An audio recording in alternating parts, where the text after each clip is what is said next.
Good evening. This is the Christian Apologetics Topics 3 and 4 video project. Here we go. Okay, so here's the situation. We're living in a pluralistic society where everybody believes something else, and nobody feels comfortable saying this is true, this is false, or things like that. So, how can I, as a Christian, say that Jesus is unique among the religious leaders or the only way to heaven and nobody else is? Doesn't that sound a little exclusive, a little bigoted? I mean, what makes Jesus so special? What does he have that the other guys don't? And the answer is quite simple. Funny enough, Jesus is the only one whose teachings can be verified. But what does it mean to be verified? Jesus, out of all the religious founders, is the only one whose claims can be falsified, at least in principle, and so whose teachings can actually be verified to be true. For example, let's take Gautama Siddhartha, the Buddha. He was what, 35 when he achieved enlightenment while sitting under his tree? Biographer Paul Gwynne describes the event, saying the former Prince Siddhartha, who had developed into Gautama the ascetic, was now a totally enlightened being, a Buddha. In that instant, he extinguished the fires of desire that bound him to the cycle of reincarnation, and now, as a Buddha, he would never be reborn again. Although still physically alive, he has entered Nibbana. Now, here's the question. I'm hanging out in early India, walking around, and I see the new Buddha sitting under his tree, enlightened. How do I know that he's enlightened? What does an enlightened person look like that an unenlightened person like me doesn't look like? When the new Buddha says you should listen to me because I'm enlightened, I know what I'm talking about, I just have to take his word that he is enlightened. This leaves us with an unverified truth claim. Let's check out Muhammad. I'm here sitting in my village just outside of Medina doing my thing, and Muhammad shows up and is like, hey, you should stop worshiping your gods and start worshiping mine. And I ask, why should I do that? And he replies, because Allah rewards those who worship him and punishes those who reject him. So you should acknowledge that there is no God but Allah and that I, Muhammad, am his messenger. I have to ask the same question. How do I know he's telling the truth? He may believe it, right? But that doesn't mean it's true. A lot of people believe things that aren't true. I ask him, how do I know that you are Allah's prophet? And he says, well, an angel came down from heaven and told me to recite what I heard, resulting in this book called the Quran. So if you want to know what God says, it's here in the Quran. Okay, I say, can I meet this angel? No. Has anyone seen this angel? No. He's invisible when Muhammad dictates the Quran in public. So here's the problem. How do we verify his claim to be a prophet?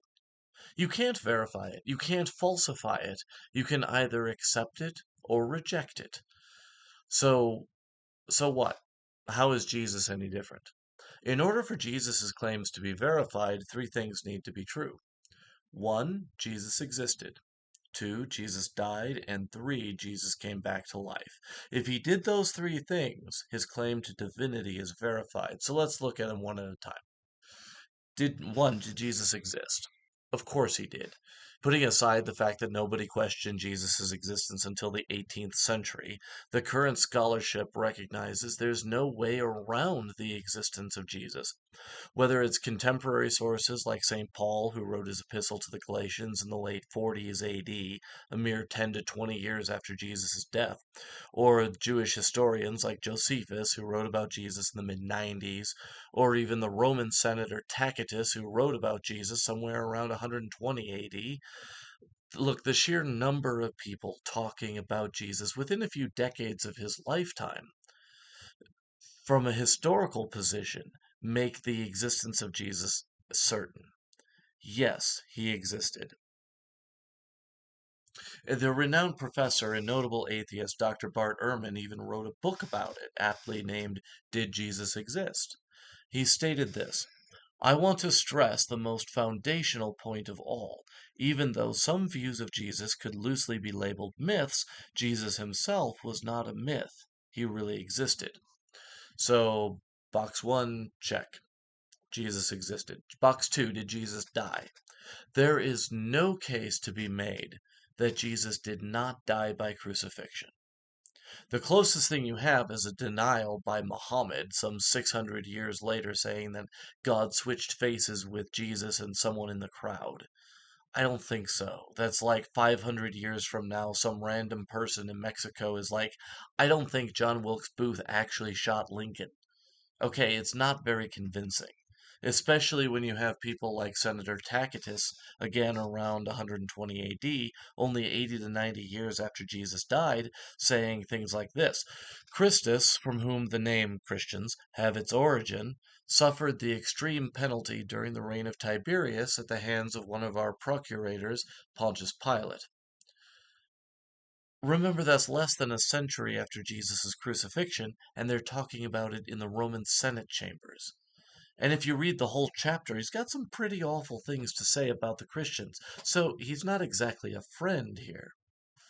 Now, from a historian's perspective, a 90-year gap between an event and its record is really good. I mean, practically unheard of. But if you look at the pro Jesus writings like the Apostle Paul, yes, I know it's in the Bible, but that doesn't mean that they aren't historical documents.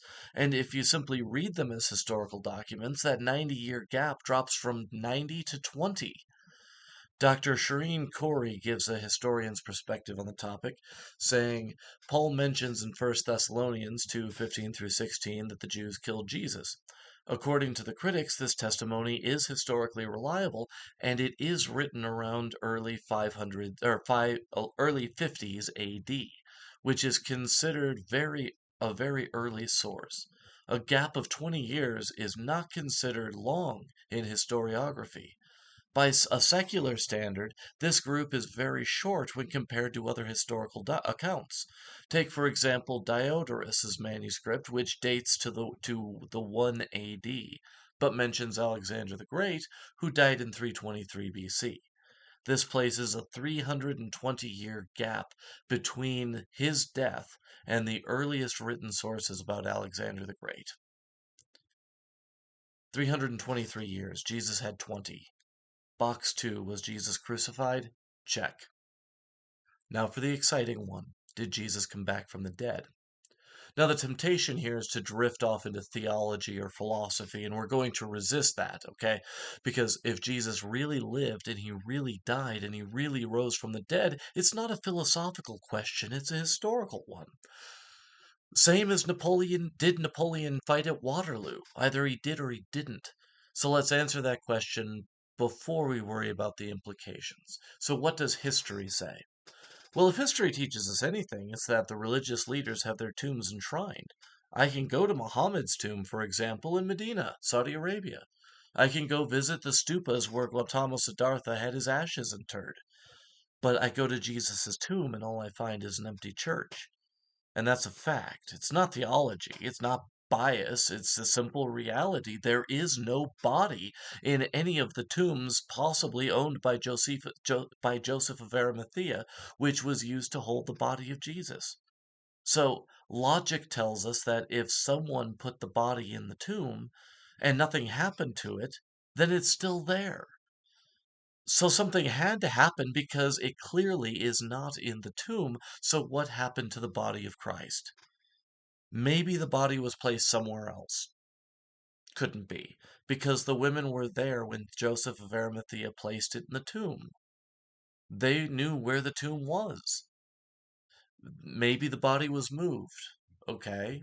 Who moved it? The Romans? They crucified Jesus in order to squash his claims of messiahship. They aren't going to play along. The Jewish authorities? Fine. And when the disciples went around saying, hey, Jesus rose from the dead 3 days later, the Jewish authorities simply forgot that they could just produce the body on day 4? No. They had the most to lose by moving Jesus' body. And then there's the fact that the Roman guards, 16 at least, if there weren't Jewish soldiers as well, which there probably were, were guarding the tomb under Pontius Pilate's seal. Are we to simply assume that professionals who would be killed if the body disappeared set up shop in front of a random tomb without checking to make sure it's the right one? That the crucified body of Jesus was actually in there? No. Maybe the apostles stole the body. Okay, so here's the problem. 12 apostles, actually 11 because Judas had killed himself by then, fishermen, shepherds, accountants, 11 of them, attacked a group of 16 of the most well-trained soldiers on the planet who were expecting an attack at any time. Again, assuming no Jewish guards, which again there probably were. And this attack happened without a single injury on either side, right? I mean, if the Roman soldiers got so much as a scratch by their attackers, it's cause for Rome to go door to door killing everyone associated with Jesus. But that wouldn't happen for another century when Christianity and Judaism parted ways, and the church lost its legal status under Rome. And casualties on the apostle side? None. Let's face it, 11 non-combatants against 16 Roman soldiers with possible Jewish guards, none dying? That would probably be more miraculous than Jesus rising from the tomb. The facts just don't allow for the apostles moving the body. So we've got all these possibilities, but the facts keep nixing them all. Nobody moved the body because nobody could have. It simply isn't possible. Nobody moved the body, but it's still not there. The only possibility history leaves open to us is resurrection. That the reason Jesus' body isn't there is because Jesus actually came back from the dead. Given that this is the only option left available to us, Jesus' claims to die and rise again are thereby verified. They verify his claims to divinity and his uniqueness among the religious leaders of the day. Thank you very much.